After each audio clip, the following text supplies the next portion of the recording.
Welcome, dog moms and dads, to our show where we discuss the everyday joys and challenges of pet parenting. I'm your host, Jen. And I'm Ashley. And this is a Dog Mom podcast presented by ZippyPaws. Yay. The episode that I have literally been dreading since I agreed to record it. Yes, honestly. It is Stella's story. Yeah, I think my only goal is to hopefully make it through without crying. I don't know how optimistic we are that that's going to happen, but we're going to try.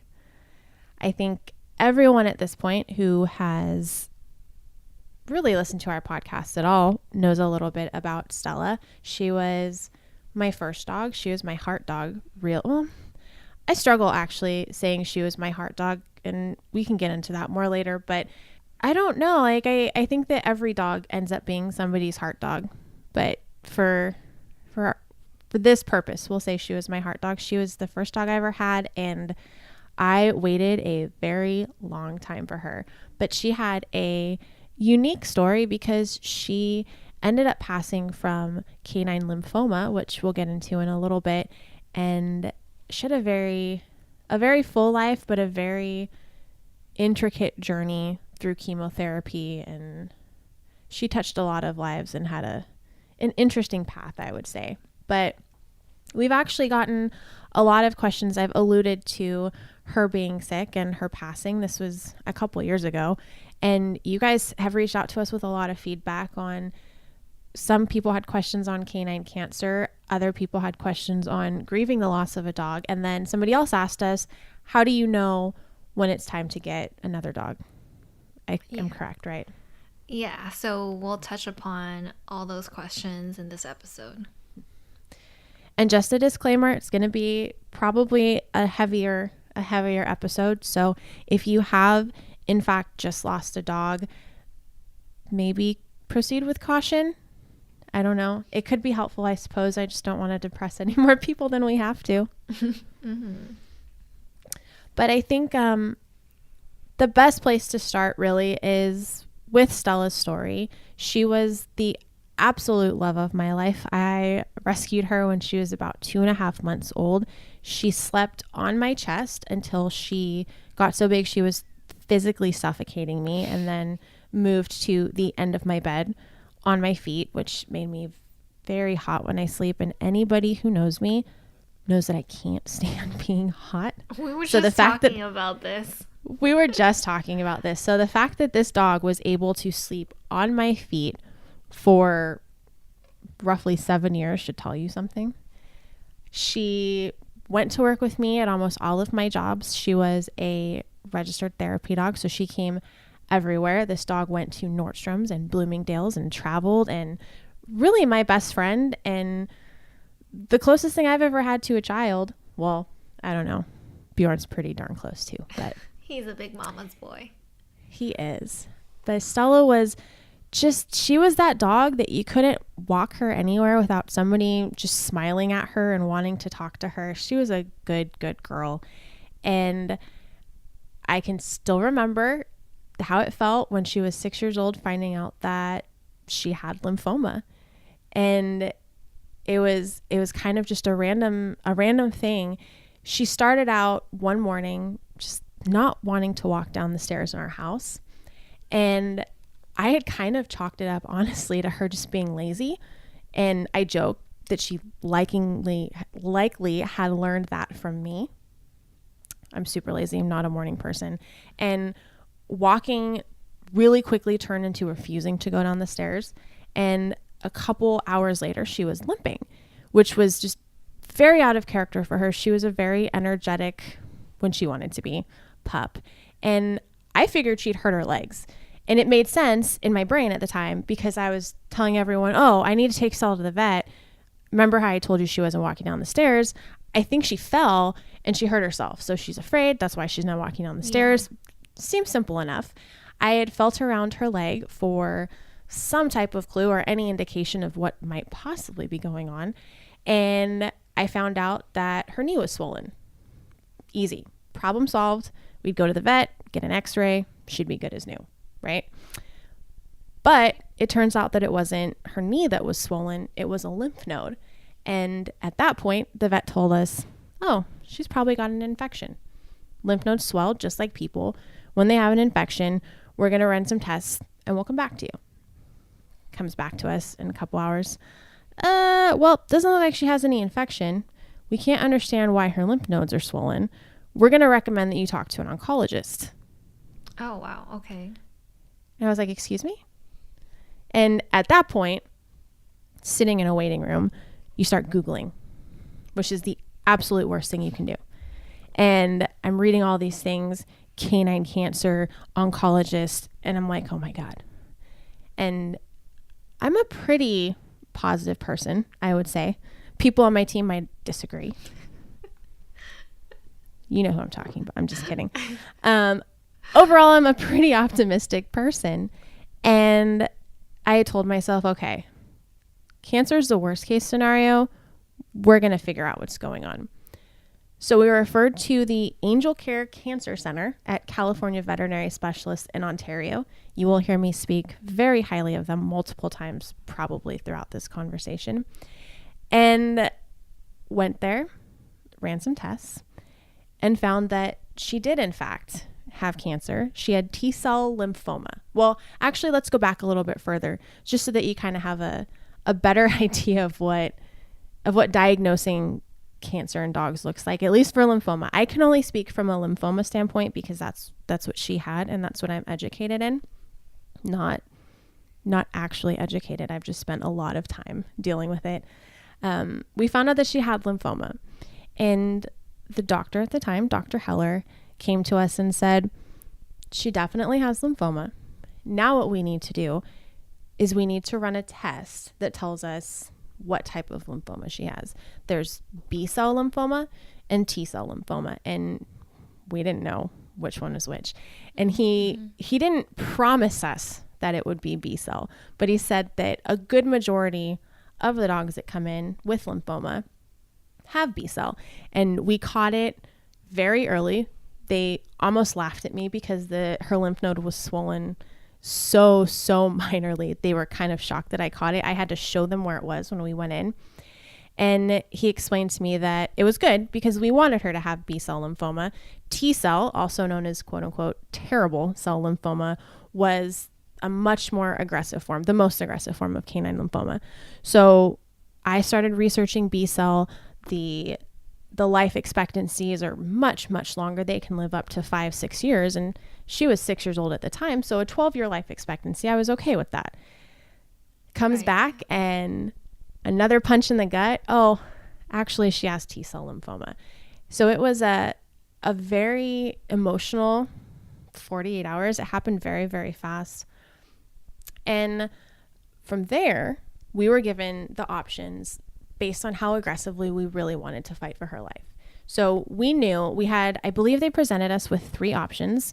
This was again in 2016, 2017. So things may have changed. Obviously, if you are going through this, I am not the end resource for you, but this was my experience. And they had let us know, well, you have 3 options that you can do. You can treat her with prednisone and it will keep the swelling down, and you'll probably get a month, which was just mind blowing. And it was crazy because she was limping, her leg was swollen, but otherwise there wasn't really that much change. She seemed really healthy. So the idea that she could deteriorate in a month was just crazy. I couldn't wrap my head around it.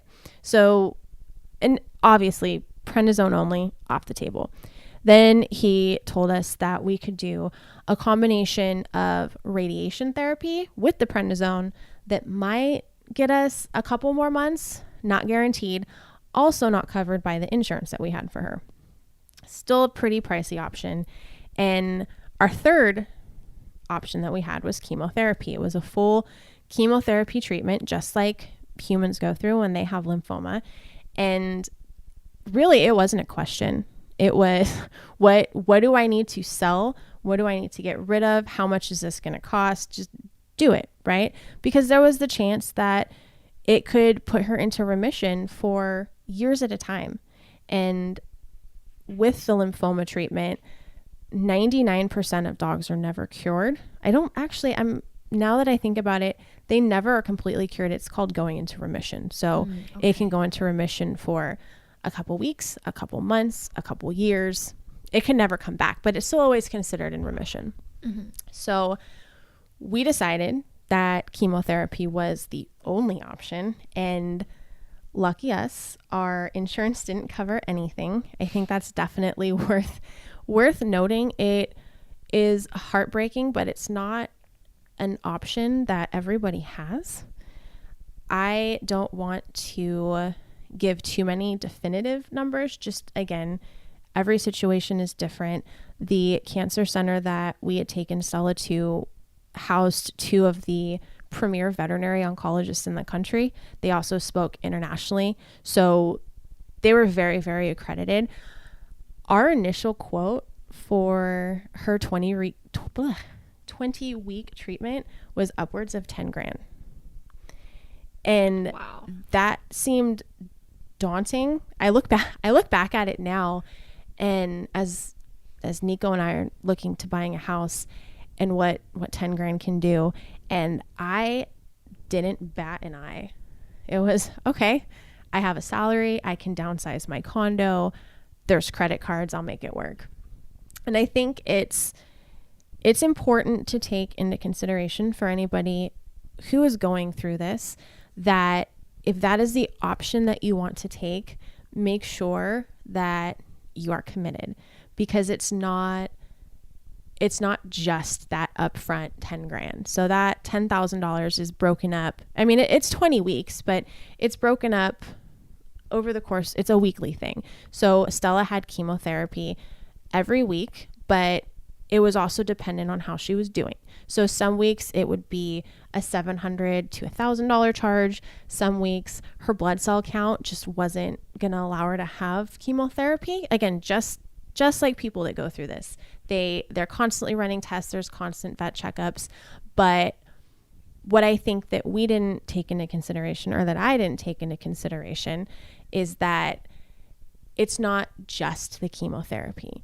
There are initially, every week there was a side effect that I was certain meant that she was getting worse. I was certain it meant she wasn't doing well. And so that's another $200 trip to the emergency room, or her regular vet even. And then you have to take into consideration that this doesn't include maintenance drugs. So you've got, and I was actually really shocked that I remembered these, but you've got the metronidazole for diarrhea. You've got metoclopramide and Cerenia for nausea. She was taking Denamarin for her liver. She was taking DHA acids. And these are all like $60, $70 charges each week. And it was something that we were committed to because she never showed signs of feeling discomfort, or she was never in pain. I think that had she been, we probably would have reevaluated, but her team did a fantastic job. But it was a lot. It was a lot. It was a very stressful time.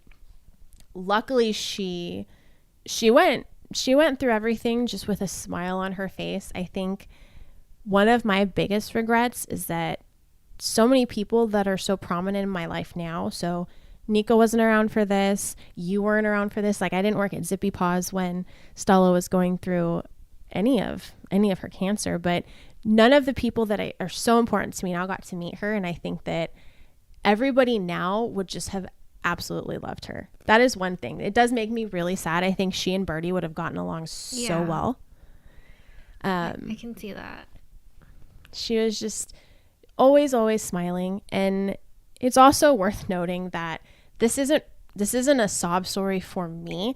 I think what was very, very eye-opening is we took her in every Tuesday and Thursday for different types of chemotherapy. They did a really great job really personalizing it to her. So if something wasn't working, Dr. Heller or Dr. Ogilvy there would change it up. They're like, okay, let's try something else. But the most eye-opening thing was how many dogs were in that waiting room every single day that we went in there. I mean, 20 to 30 to 40 at a time were getting treatment for canine cancer. And it was something that I always knew existed, but it was just not on my radar. And then you see so many people. And the good side of this is that some of them are cancerous tumors that can be removed, and that's the end of it. Some of them are like the lymphomas, where, you know, the prognosis isn't guaranteed. It's not usually good, but just so many dogs. And again, that was just so eye-opening to me, because I didn't realize it. That's not something you think of when you get a dog. And I guess something to think about. It's a lot more prominent than I ever knew. But off that tangent, we did have a great team. I say that so many times, and anytime I talk about her story, from the nurses to the admittance staff to the doctors, they were just fantastic. Dr. Heller worked with us on a nutritional change too. That was another kind of key learning experience for me, is that cancer, like myself, ironically, loves carbs and loves sugar. I mean, who are we to judge, right? I didn't know that. What does that mean when cancer loves carbs and sweets? So what I was told is that the cancer cells feed on that. So you kind of want to starve you want to starve the cancer cells. So you try to remove as much of that from the diet as possible. And the particular oncologist that we were working with was also of the impression that feeding dogs a less carb heavy diet could potentially help avoid it. Obviously, they don't know what causes it in dogs. They know certain breeds are predisposed to it, but kibble is it's a very touchy thing because it's not regulated. So I had kind of, in the middle of Stella's cancer, really just dove into a black hole, honestly, of what to feed your dog and what is good. At that point for Stella, it was too late to really feed her a raw diet, which is essentially what we feed Bjorn now, based on what I learned. She couldn't do a raw diet because her immune system was so depleted from the chemotherapy, obviously, that giving her raw chicken and even the slightest bit of salmonella could be really hazardous for her. But we transitioned her off of her kibble, and she, the spoiled little thing that she was, started eating 3 freshly cooked meals a day. I mean, she ate either organic steak or chicken breasts, and she had green beans and Brussels sprouts. They were fried in coconut oil or grilled in coconut oil. And what they tell you is a lot of times the chemotherapy can take their appetite away. And while you don't want to feed the cancer, you want to make sure they're eating. It's very, very important. So Dr. Heller was always very open with me about find what she wants to eat and feed it to her. If she has an appetite, that is a very good sign. So little girl got coconut oil cooked Brussels sprouts and steak every night. I actually think I have pictures of it somewhere because it was so ridiculous. And by the time usually that I was done in my day, especially towards the end of her cancer treatments, it was give her medicine all out. Like there was a point where I was waking up at 1 o'clock in the morning, 6 o'clock in the morning to give her medicine. She had to have medicine at 9, 11, 1, and then that night. And so between that and cooking her the meals that she needed, by the time she was done eating, I was so tired, I would usually just go to In-N-Out. She was easily eating better than I was. And occasionally she did get a little bit of brown rice. For anyone out there actually taking notes, Stella did love her carbs. She may or may not have gotten potato chips frequently before she got sick. So in order to kind of add a little bit of substance, brown rice was the recommended carb that I was told. But other than that, honestly, until the very end of her chemotherapy, and she went through a year of it, she went into remission twice. She was able to test a newly approved drug for canine lymphoma, which I am still very proud of. It's either Tanovea or Tanovea. I always want to say Tanovea because the Princess Diaries fan in me comes out, and I'm pretty certain that's incorrect. But it was a drug that was, I believe, created in a Colorado university meant for human trials. And for whatever reason, it's been a couple years, so forgive me. This could be slightly off, but it ended up going to dog clinical trials first. And Stella didn't have a lot of success with it, but there were other dogs in her trial group that did really, really well. So that's also very exciting, thinking that she even played a small role in helping other dogs never have to go through this. Because her time going through chemotherapy wasn't terrible. It sounds like she was on an arsenal of medicine, which she really was, but she didn't lose any hair. She was very happy. Her appetite didn't go away. It was exhausting for me, I think. And it was probably more exhausting just knowing that statistics I believe in statistics. I think you always have to have hope when you're going through something like this. But similar to what Nick had said in the episode where we were talking about Kramer, the writing's kind of on the wall, right? And he had that really rare chance of losing hope, but keeping that glimmer, and it still comes to light. And with Stella, I think we all knew the road that we were on, no matter how hard we fought, was eventually going to end up probably not the way we wanted it. But she actually did a fantastic job. Her medical staff loved her 100%. I still talk to a couple of them. We've done a couple events through ZippyPaws, and I think we did an event where we did a sidewalk sale with them beginning of January. I'm losing track of time. Ago. Yeah, February? Earlier this year. And I got to see Dr. Heller again, and some of the staff was like, "Oh, you're Stella's mom." And I know how many dogs they see. So for her to have made such an impact does make me really happy. But one of the things that they always told us, they were very, very good at communicating pretty much everything that we needed to know. They told us how to handle things. They said, make sure that you have a plan so that if the time comes, you know how it's going to work. Know if you want us to come to your house, if you want, in the event that it's time for her to say goodbye, if you need us to come to your house, or if you want to come here, have plans in place. And one of the questions that I asked early on, especially as you're embarking down this road of chemotherapy sounds terrible. It sounds daunting, and it's not something that I necessarily wanted to put her through, but they assured me that dogs handle it better.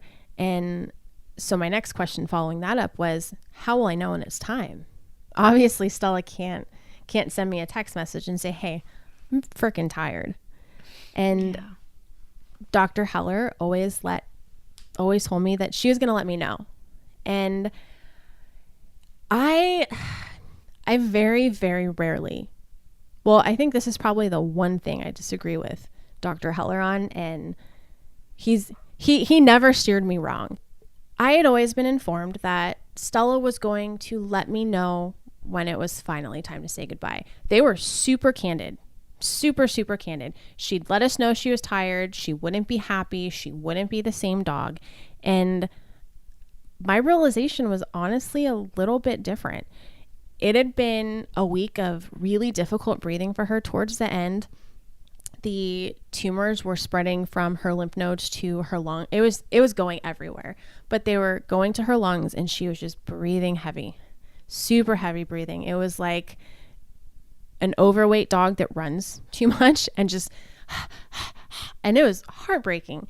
And we had been in pretty close communication with them, and they had told us that there were a couple medicines they wanted to try in the coming weeks if it didn't subside. Sometimes it can just be a side effect of the chemo. But week of really difficult breathing for her. Otherwise, she was eating fine. One of my best friends, Erica, was in town, and Stella was having just an absolute blast hanging out with her. She had fallen asleep with a ball in her mouth that night, and I had helped her get up the stairs around 1 a.m. to go to sleep.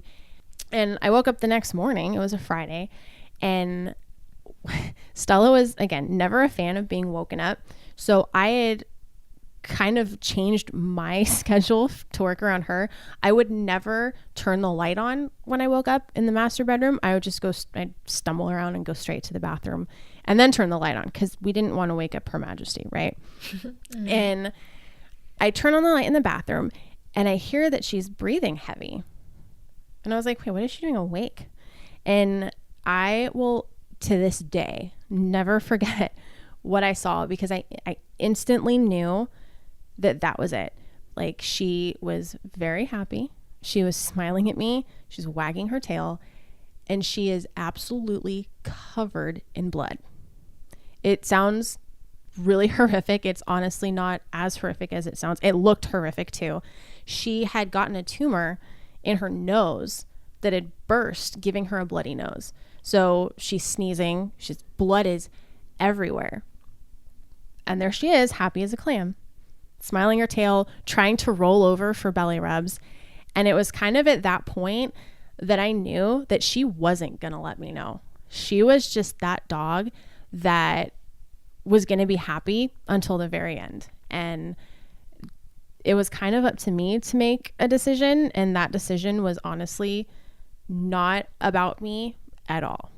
And this is going to sound horribly macabre, but I actually took a picture of her in that moment. No one else has ever seen it. I don't look at it often, but I took it to remind myself that I did the right thing. And it's something that I think is very common for anyone that decides to put an animal down, especially after they've been fighting for so long, to have that regret.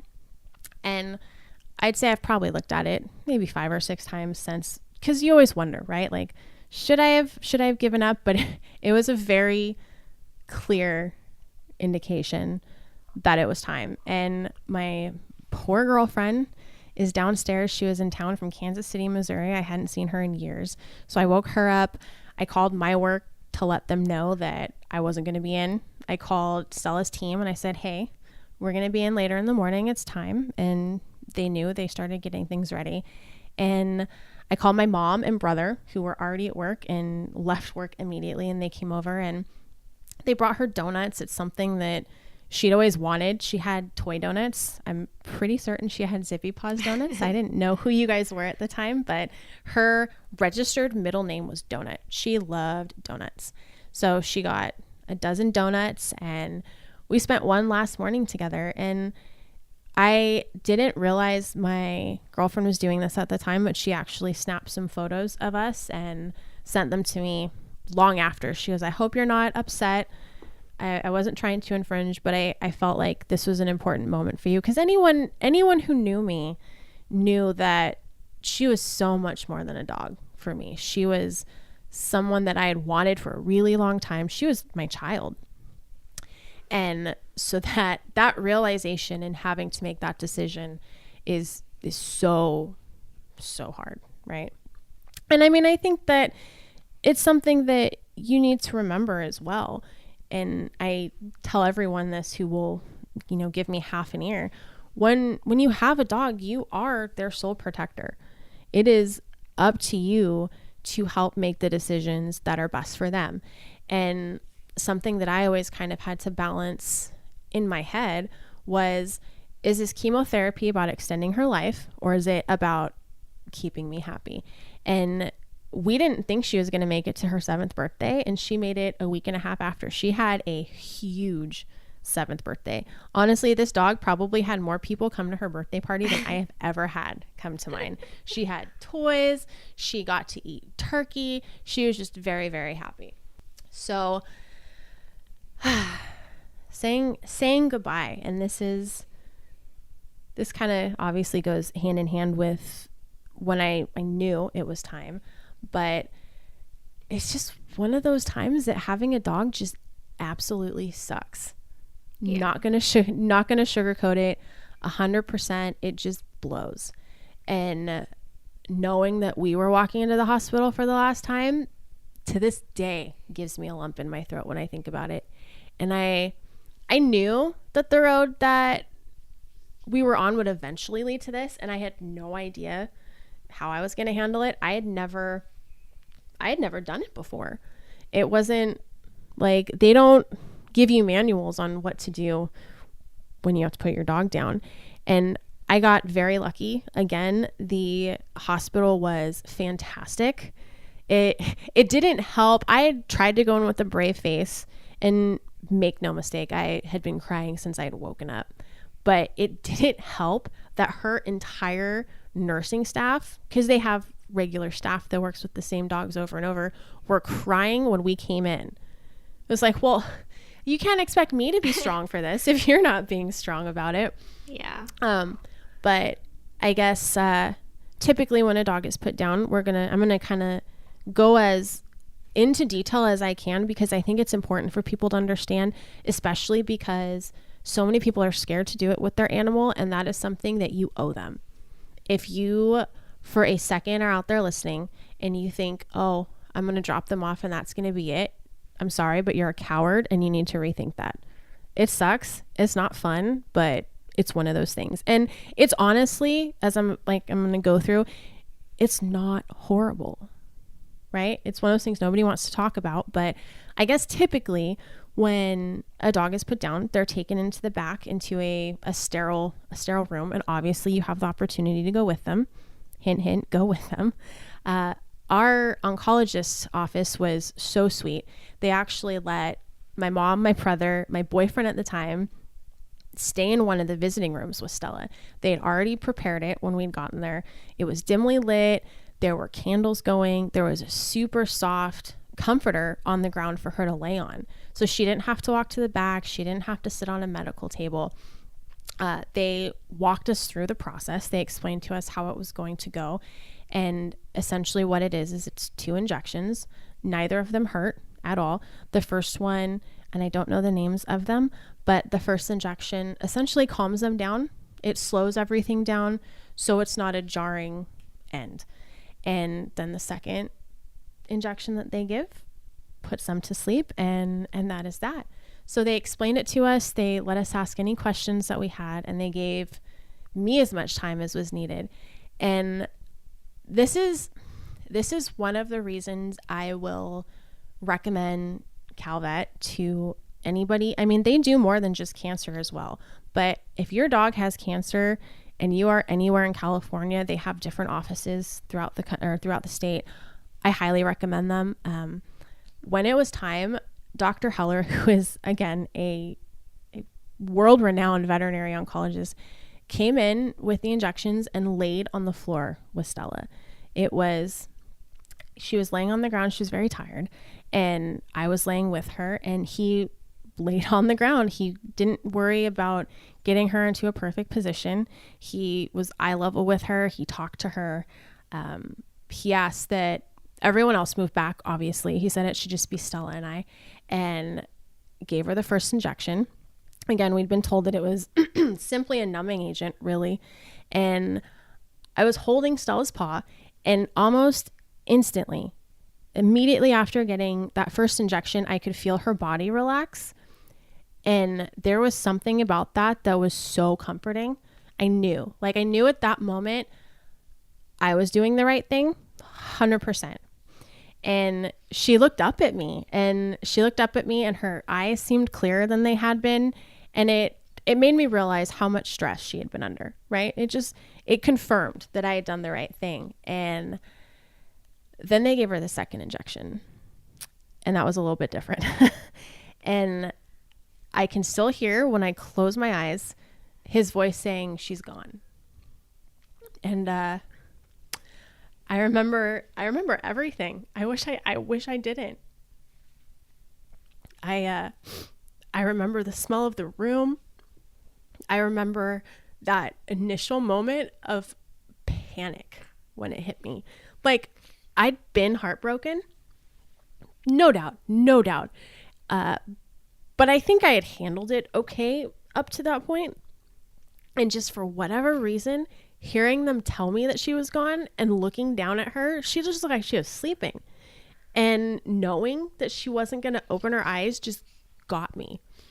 And I pardon the emotions, obviously. I think that leads us, or at least it leads my story, into the first step of the grieving process, or what it was for me, and that was mass hysteria.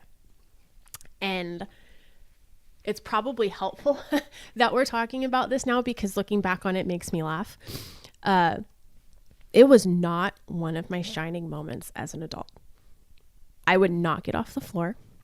I would not let go of my dog. And I'm fairly certain it was the first time I'd ever directed expletives at my mom. It was nobody knows what to say. She had a huge impact on everyone. They were all sad. But my boyfriend would not come near me. He would not come near me. He tried, and I think I tried to hit him.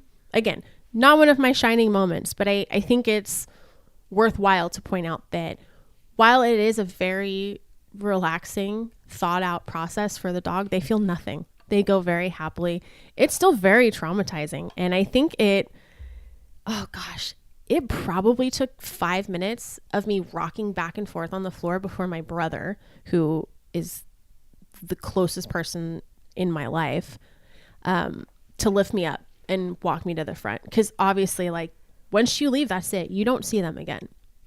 And yeah, it was tough. My mom to this day, she goes, I didn't know you had those words in your vocabulary.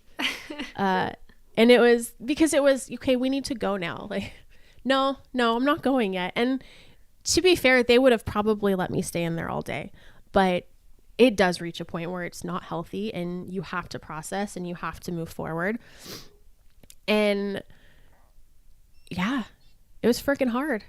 I still get emotional talking about it today. I pulled out her ashes. So I have her right next to me, and I'll talk about that in a little bit, but it's not easy. She fought very hard. I'm pretty certain her doctor teared up. The nurses were heartbroken. She was a little ray of sunshine. And again, it's not easy, but it is something that I don't regret. I don't look back and think, oh, I wouldn't have felt this way if I didn't go with her until the very end. I think that's something that we're obligated to do for them. It turns my stomach a little bit thinking that one day I'm going to have to do that with Bjorn. One day, 30, 40, 50 years in the future, because he's going to live that long. But it's hard. And it's honestly just the beginning. Grieving for me, I know this is one of the questions that we had gotten to. How did you grieve? How did you handle it? How did you know? It was all over the place for me. I don't think I followed any pattern from any of the websites, and rest assured, I Googled all of them. I thought it was going to be a 4 or 5 step process, and I was going to be fine, and it was going to be easy to calculate and maneuver, and it really wasn't. And you can probably relate to this too. I think it's hard losing a dog, and I would honestly say sometimes in different capacities, it's harder than losing a human, for the sole reason of, if people don't have a dog, or if they don't have a dog with a super strong connection, they don't understand.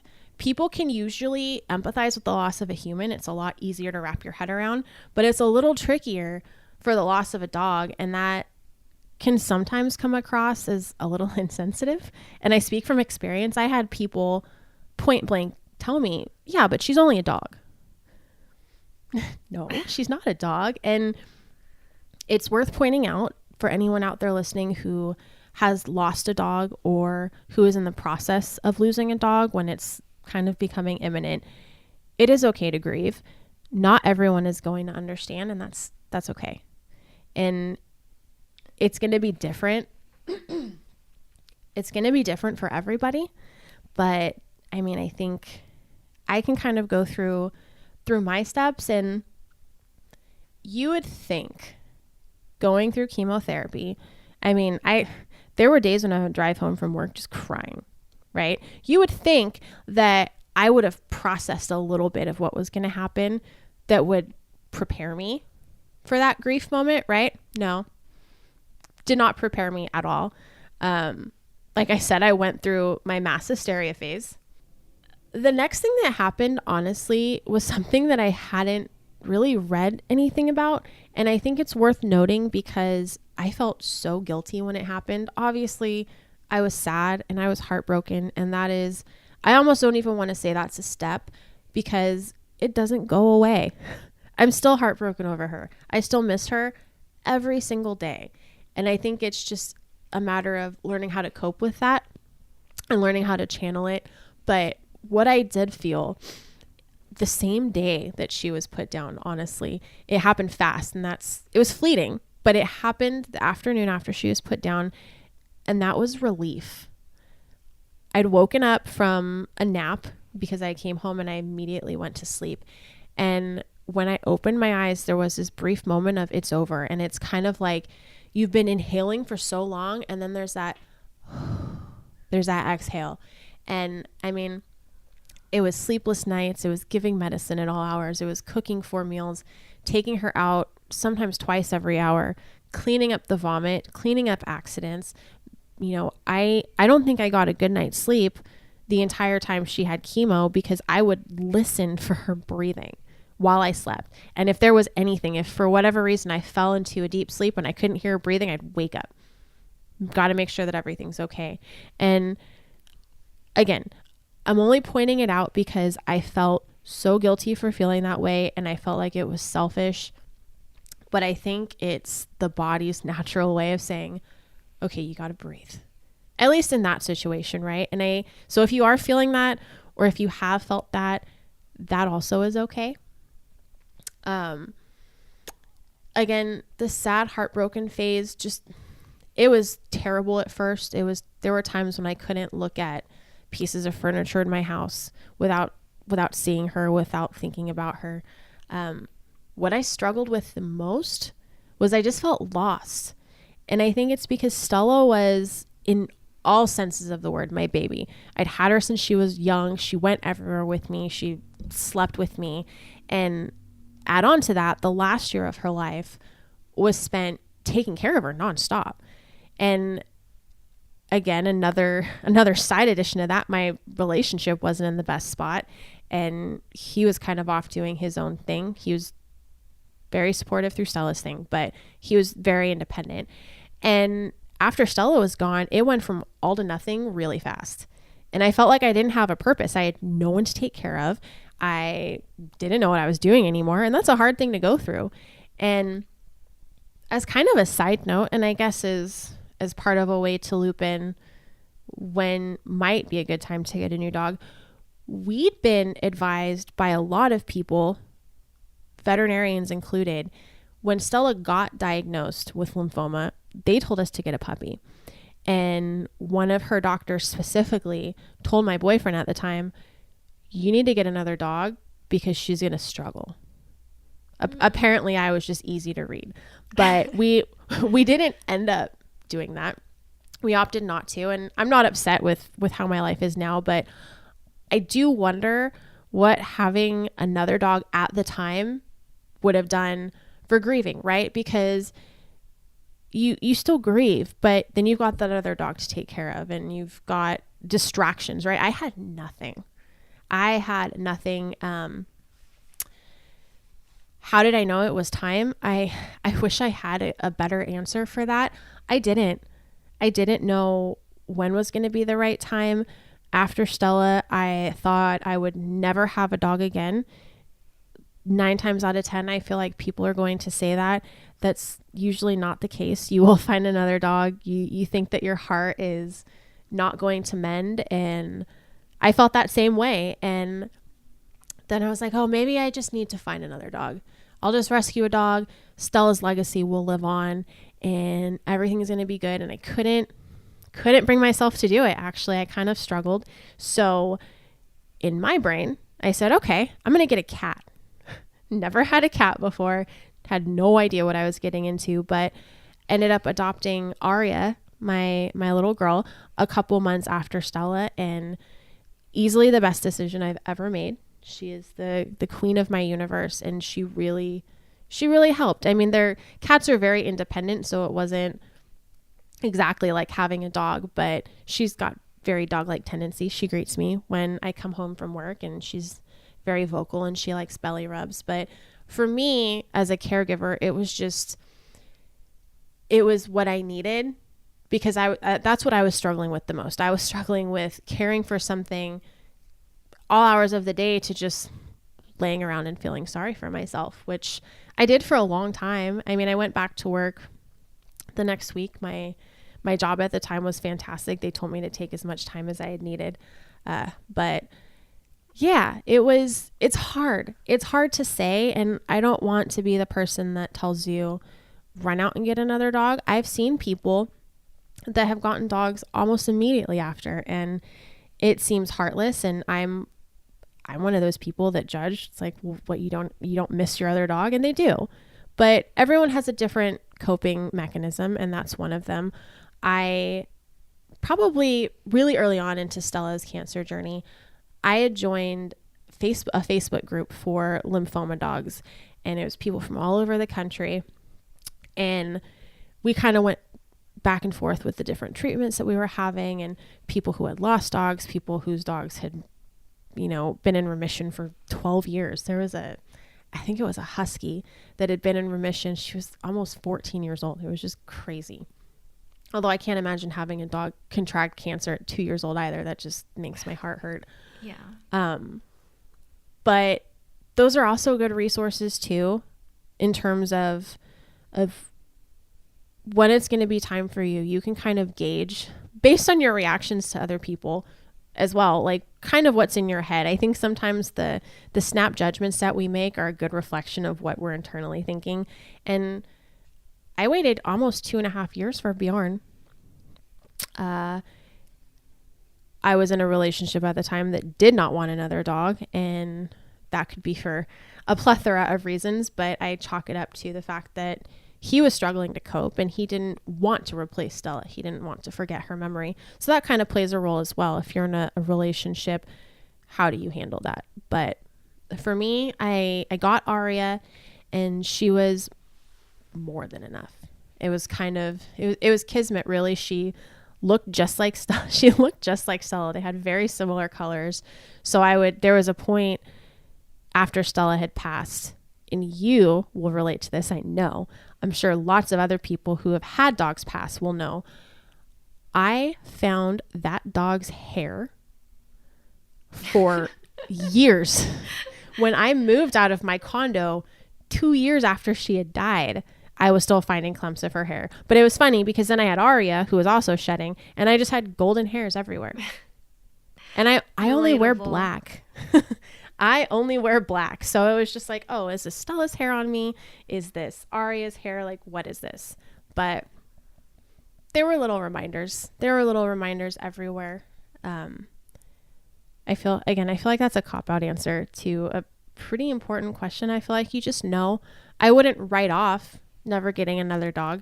It's something that I initially did. I was very dramatic. I will never love again. That's not true. And I think you owe it to the dogs that have left us to carry on that love.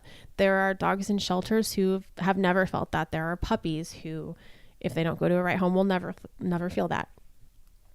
Yeah, and I think you're a dog person, so you would definitely, once enough time has passed, you would get another dog.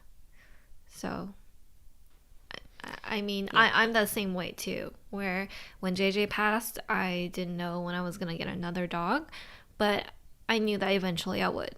So, yeah. Well, thank you for sharing your story. I probably had to turn my microphone off because I was like bawling over here and I didn't want to make you cry. So I was trying to sniffle as like quietly as possible. I've gone through about 3 Kleenex and I'm just eternally grateful. I'm eternally grateful that this was not on video, honestly, because it would not be pretty. There were a lot of things when I wrote the initial outline, especially the day that I knew it was time and saying goodbye, that I hadn't really spoken about in depth. So this was one of the first times that I had actually vocalized it. And it was harder than I thought it was going to be. Yeah. But I think it's something that needs to be talked about, and hopefully it helps somebody else. I think I have everything off my checklist in terms of what's been asked of me, other than like a couple tidbits that I'll end with. But you went through it as well. You lost JJ, but you had a very different experience than I did. I don't think there was such a long lead up. I think that's what makes my story just so frustrating, because there was such a long fight leading up to it. But JJ had been sick for a while, right? Yeah, so it was, again, like you said, an entirely different scenario. He passed a few days after his 13th birthday. So he lived a really long, good life. And just to back up a little bit, he was staying at my parents' house full time for about a year or so before he passed away, just because he had a very big fatty tumor on the side, his side, close to his heart. So it was inoperable. It wasn't anything that was cancer or anything, but it was very large. I would say it was like the size of a cantaloupe on the side of him.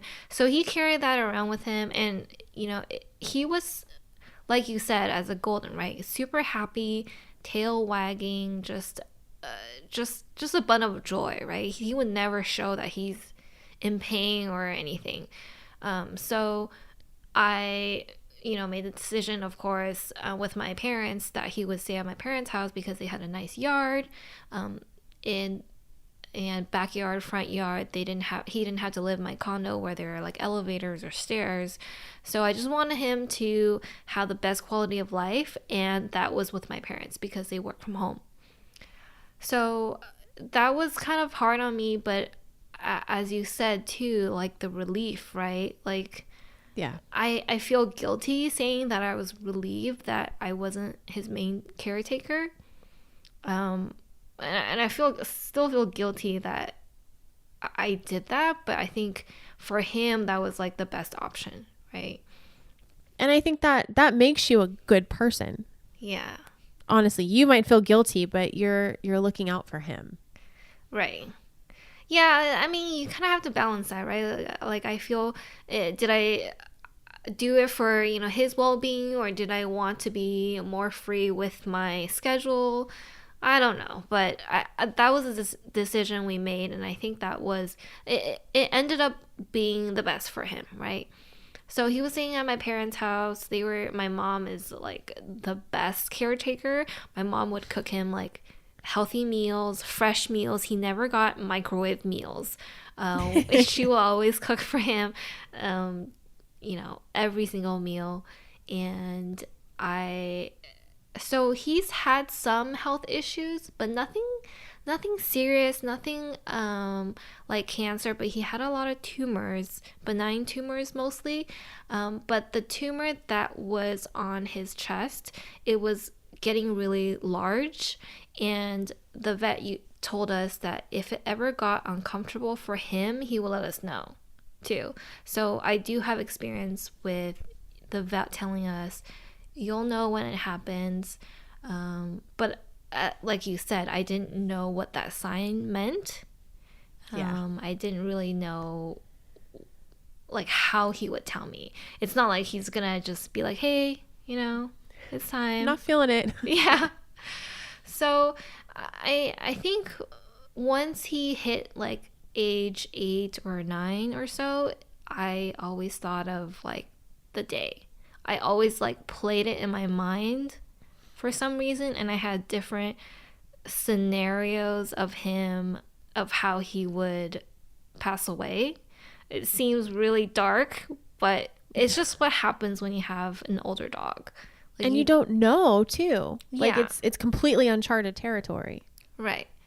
Yeah, so once he hit double digits, it was like maybe once a day, like I just thought about it in some way or another, right? And when he was 12 or so, he had some blood work issues, but nothing that was very serious. And so when he was staying at my parents' house, my dad would take him to the vet, And my dad, being, the Asian dad that he is, he would shield me a lot of what the vet would tell him. And I didn't find this out until after. But apparently, so about a week or so before he passed, my dad took him to the vet, and they said that it was his end, and you can take him home today, but you should kind of make arrangements. But I didn't know this. My dad never told me. So I went on vacation, and I had a great time in Iceland for like about 8 days, and I didn't know. And I remember about 2-3 days into the vacation, I asked my parents for pictures, and my parents sent me a picture of my mom like holding him, and I was like, oh, cute, can't wait to be back, stuff like that. And then for the rest of the vacation, I didn't ask for any more pictures, which is kind of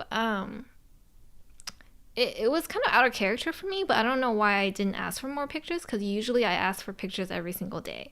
I don't know if it was like some kind of sixth sense, but I think when I knew something was wrong was when I came back and I was in the Uber back to my parents' house. I just felt like something was wrong. And then when I walked in the door, I looked around, and then his bed was gone. So, and then I just like fell on the floor. I was like, what's going on? I was like incoherent, right? And I was like, what's going on? Where is he? And then my dad was like, he passed like 5 days ago. Oh, and they didn't tell me. And I think they made the right decision, because like there's nothing that I could have done on the other side of the world, right? So yeah, I think that's a tough position for your dad to have been in too. That's not a position I would envy. I think across the board, it's sucky. Yeah. And it's kind of, if you've watched the movie The Farewell, it's about like an Asian girl, Aquafina. She goes back to China, and her grandma is sick, and the whole family doesn't tell the grandma that she's sick. And I think it's that Asian culture where you kind of don't want to burden other people with your sickness or with death. It's just not something that's like really spoken about. So I think my dad kind of brought that in, and he never really told me how sick he was. So it's kind of like I'm on the fence still about it. It's like what I wanted to have been there. I'm not sure. Would you have gone back? Would you have been able to have gone back, really? I don't know. And sometimes I feel like I'm thankful that he didn't give me that choice. Like I didn't know. So then, of course, I just finished my vacation, right?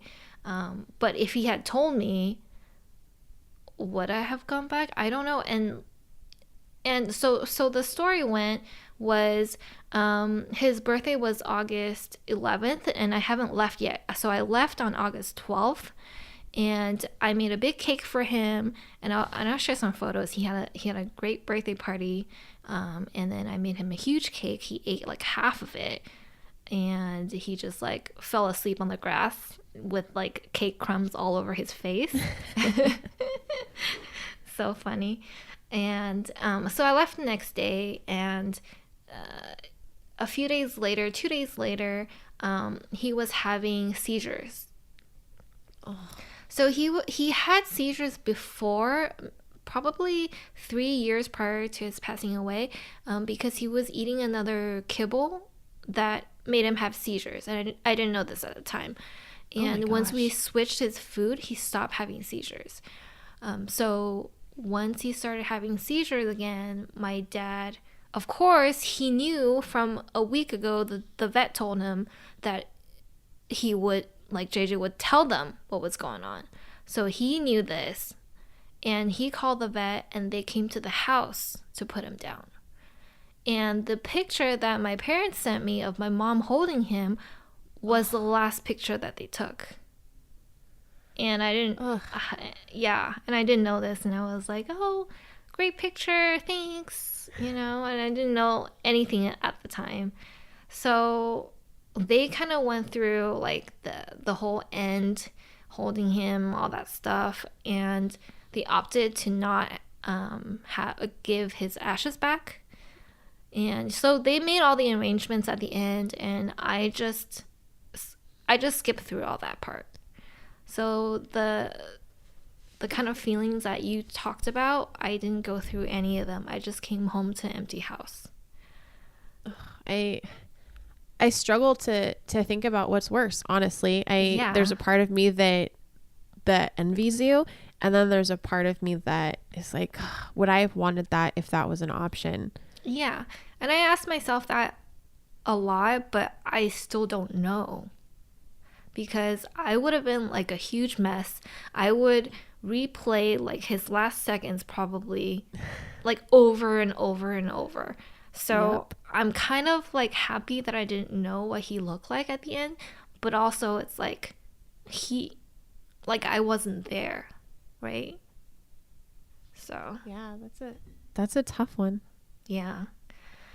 Yeah, so it afterwards, you know, I was definitely super upset. Um and luckily I had Nick at the time too. We just started, you know, seeing each other. Um so, you know, it was helpful for me to talk to somebody who was very empathetic and knew what I was going through. And a few weeks after that, I went up to see him. And then, you know, of course, I got to know Kramer, and that really helped me. But it was many months where, like, I cried every single day. Like, once a day, I would tear up. And he died August 14th. And I remember Halloween, we went to, like, a Halloween party in Portland. It was like a nice weekend trip. It was romantic. It was fun. I get to hang out with all of Nick's friends. And then out of nowhere at this like warehouse party, I just like broke down and started crying like while waiting for the bathroom. Yep. And I can like, relate to that I'm so like, hard. I don't even know what's going on. We're not even talking about dogs. We're not even doing anything. We're just enjoying the music. You know, we're all dressed up. And I'm just like, I can't do it. I can't do it. And, you know, I just like broke down for no reason. No I had trigger. one of those episodes. I had one of those episodes at my ex's Christmas party. So Stella passed in August, and I had done a pretty good job of putting on a very brave face in front of friends and family. And we went to his company Christmas party, and I had a little bit too much to drink, and I was fine. I drank my vodka like a champion, walked out to the car. No one probably would have known I was drunk. And we were probably halfway. It was an hour ride home, halfway home. And I just started bawling hysterically. And my ex was like, what is your problem? Is this like drunk crying? And it was just, I miss Stella. He was like, where on earth? Because we weren't even like, there's two completely different life plans right now. Yeah. But it just hits you when it hits you. And that's okay. Yeah. That's normal. It's going to be back and forth. It's not an easy thing to navigate. Everybody's different. If I could say one thing, I would say, don't try to compare yourself to the list online. There are tons of what to do when you lose a dog. And I had no luck with any of them. If you've had great luck, like best of everything to you. But I didn't follow that at all. And I would also say you have to look back on things with a sense of humor too. It was something that I tried to do early on in Stella's diagnosis. And there's one situation, and I had talked to you about it earlier. I have toyed back and forth with if I want to share it or not.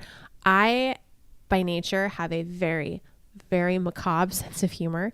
And I look at death a little bit differently. Well, I looked at death differently until I lost Stella. That changed a lot of things for me. But early on in her diagnosis, the prognosis was garbage. It got better through time, and then she went out of remission. But early on, we weren't sure we were going to have her for 3 months.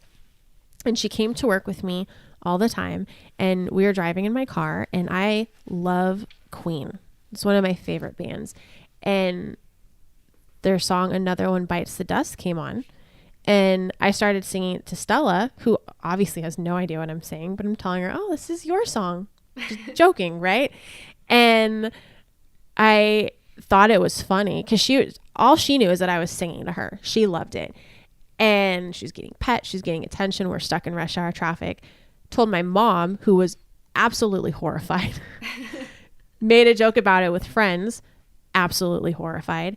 And I mean, I just stopped sharing that story with people. Even when I was talking to Nico about it before recording this episode, he goes, just don't put that out there into the universe, please. But it's one of those moments whenever that song comes on, and I kind of run into the same problem though. Whenever that song comes on, I smile because it makes me think of Stella. And every once in a while, someone will catch it and they'll go, oh, do you like this song? And like, there's always this moment of word vomit where I'm like, oh yeah, it reminds me of my dead dog. You're like, I shouldn't have said that. You're like, I should have just said Queen is one of my favorite bands. Like, I love this song, but I think that was another coping mechanism that helped me is you have to look at the good things. You have to realize that, pardon my language, losing a dog is shitty. And there's really nothing you can do to make it better.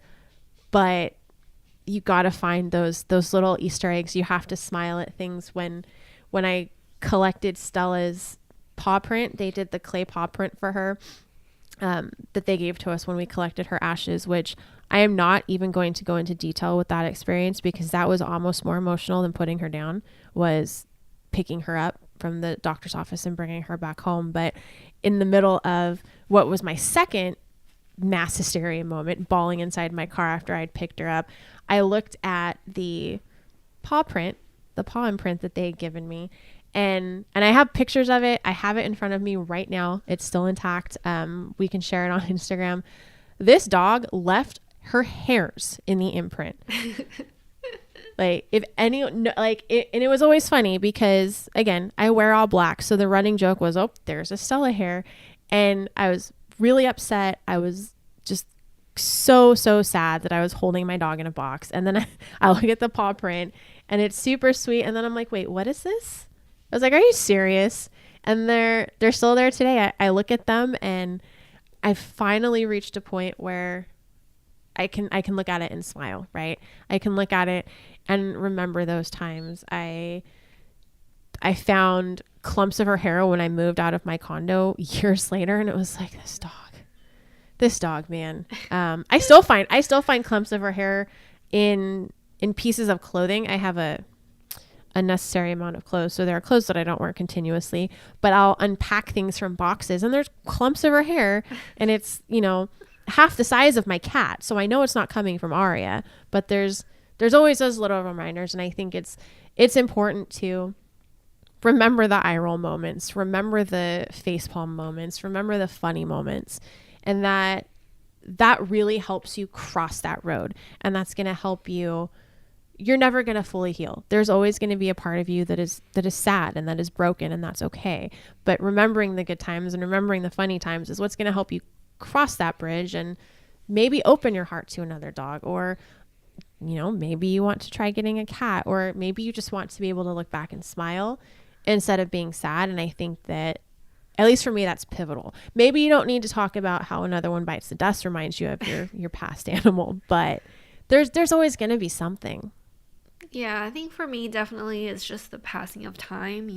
Time is just what heals me, I think. Of course, like, sometimes when we talk about this and days like today where we were talking about losing a dog, where I'm like nonstop crying, but usually now, like, when I think of JJ and like when I tell people about him or just think of talk about stories, I don't get emotional. It's mostly about joking and the good times, and he was a very difficult dog. I mean, I look at Birdie, and I always say she's a turd, but she is a fantastic dog. And JJ like did not listen to me. He would know what I would tell him to do, and he would just figure out a way to just not listen to me. And like laugh in my face, basically. Like he loved to eat cat poop. It's disgusting. Oh, So Bjorn does that too. yeah, and I would tell him no, don't eat it, and then he would pretend to go sniff something else in the opposite direction, and then I'll be like, oh, come on, let's go, and I would get distracted, and then when I get distracted or I'm looking at something else, he'll like spin around and then eat the cat poop. And then he'll like what are you chewing? Yeah, he'll smile at me like, "Hey, I got you."